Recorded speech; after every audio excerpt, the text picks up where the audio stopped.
Hello and welcome to episode number 31 of No Whining. We are rolling into our 6th wine list already. It's kind of crazy to think that we are already this far into it. I feel like just yesterday I started recording these videos and we've been tasting our way around the world of wines together. I hope you're enjoying it as much as I am.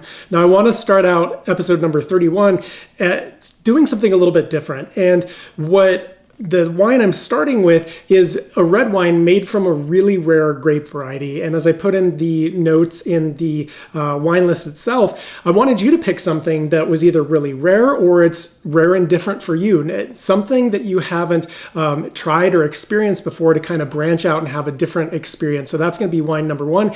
And the second wine we're going to be tasting is a sweet wine. And so again, we're also starting with a red wine, which is not customary. We usually go white to red, but because we're going into a sweet wine, I figured we would start with wine that's got a little bit more body. Let's get into our first wine of the day. This is a 2019 Tuscan Soul Archaico. This is around $20, I think. It's really difficult to actually find pricing information on this wine, so it could actually be really expensive, but that was the one figure I found. It was like somewhere around $20.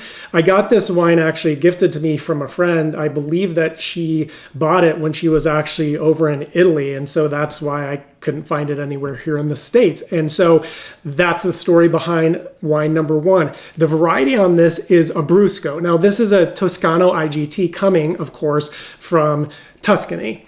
And some information I pulled from the website and the tech sheet is as follows. It says, a vine that has almost disappeared. The hectares of vines capable of producing these grapes are very few and only in Tuscany.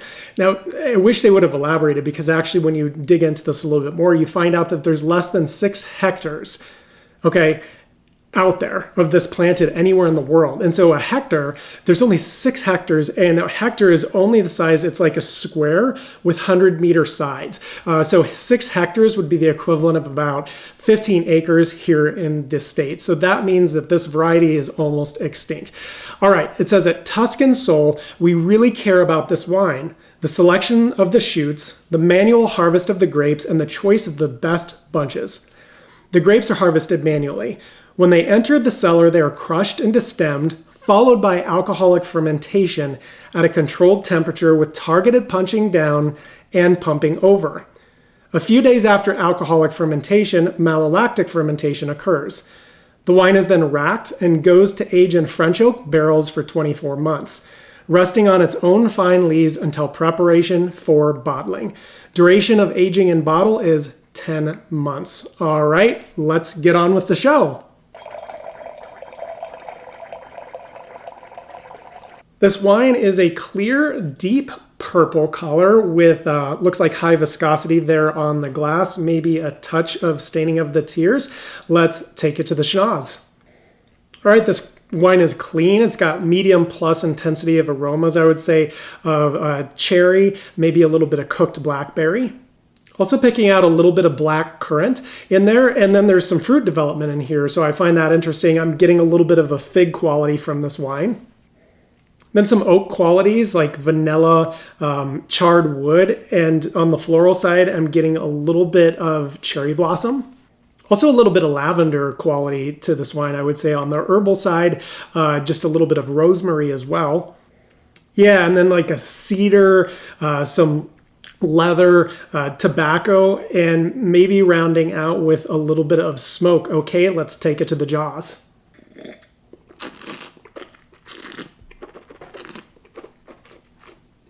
This wine is dry, got a medium plus body on it, pretty high alcohol, I think. It is, 14.5% alcohol by volume.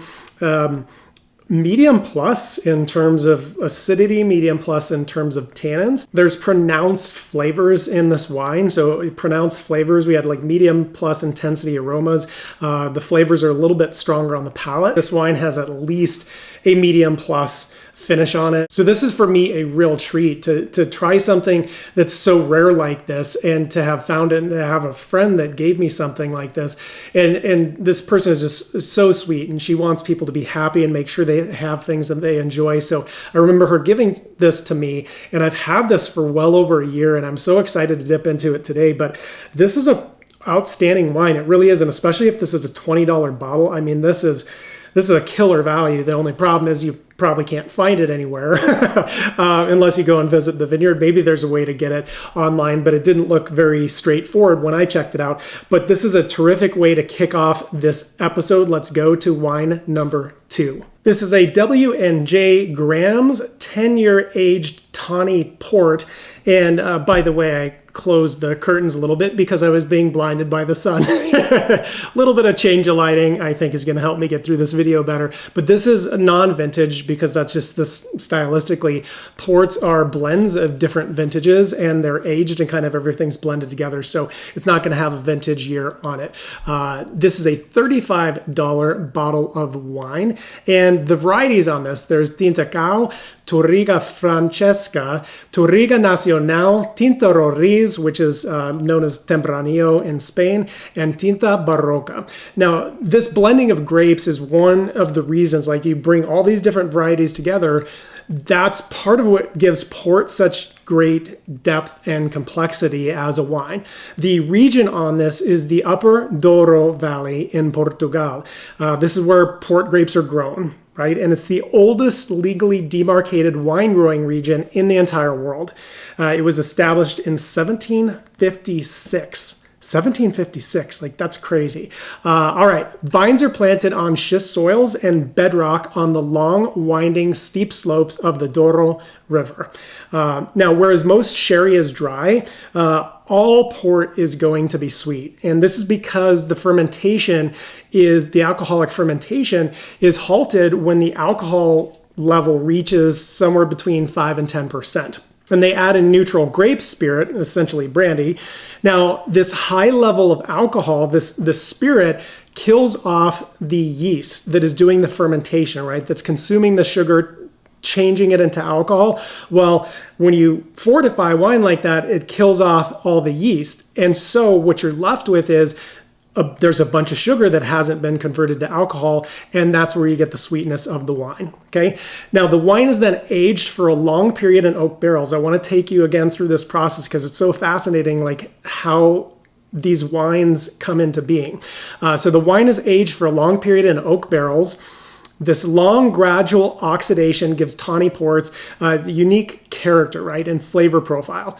And something that was on the bottle that kind of cracked me up when I was looking at it, you'll notice this if you look at it. It says, once open, enjoy within 8 weeks. Now, any other wine, right, a normal wine that you got to consume that pretty quickly, like inside of a week, ideally. Otherwise, it can start to get a little bit of just funky and weird and things don't go very well. But the way that they make this and through the fortification, the process is so age-worthy, and with the oxidation that they do in the winemaking, it basically makes a bomb-proof wine. So this is a wine that you could literally leave on your counter and like it's not going to go bad on you. It would take a little while to do that. Now, if you store it in a refrigerated place, especially where it's darker, it's going to hold even longer. So pretty amazing.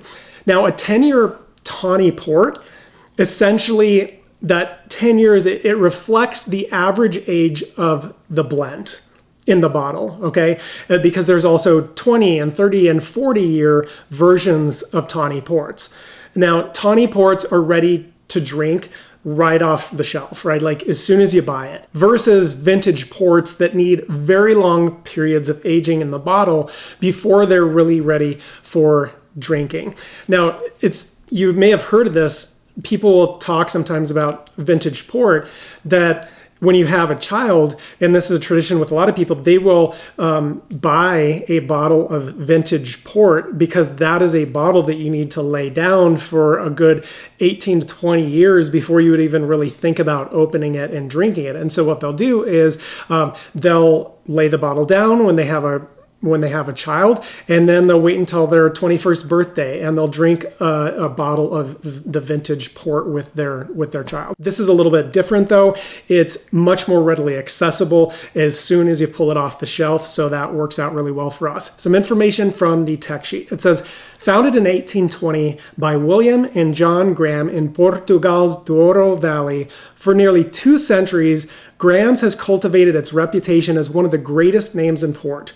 The quality of Graham's port relies on the finest grapes, primarily sourced from 5 iconic quintas, and that means estates, in the Douro Valley. Aged for an average of 10 years in seasoned oak casks, this wine represents a wonderful expression of tawny port. All right, let's get into it.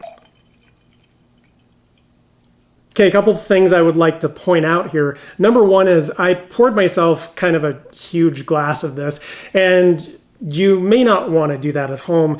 Port has exceptionally high levels of alcohol in it compared to other wines. Usually sits right between like 18 and 21%.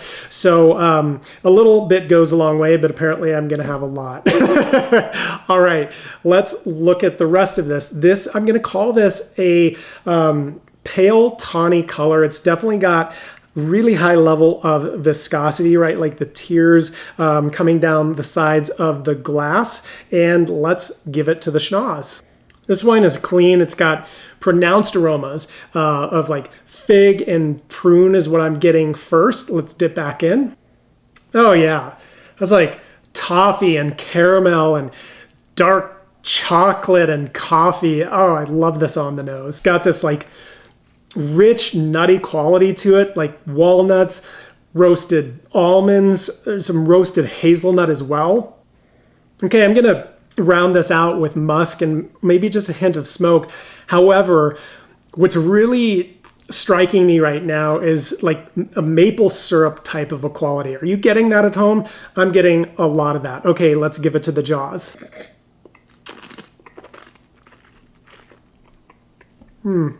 This wine is luscious.